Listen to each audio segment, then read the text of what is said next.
Airbus didn't start as a company.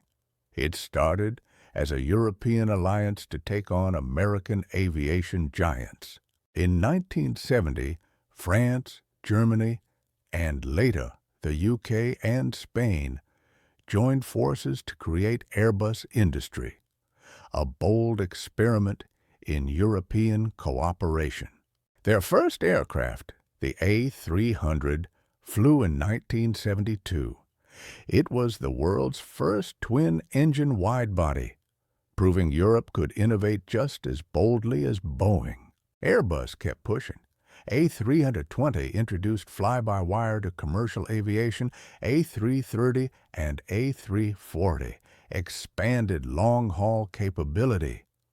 Suddenly, Airbus wasn't the underdog anymore.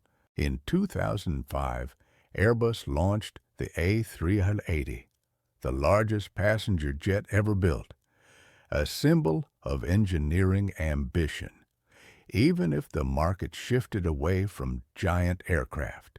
Then came the A350, a carbon fiber ultra-efficient long-haul jet that directly challenged Boeing's 787 and 777.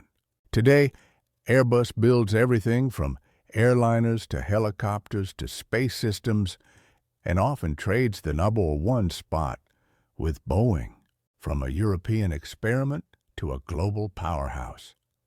This is Airbus.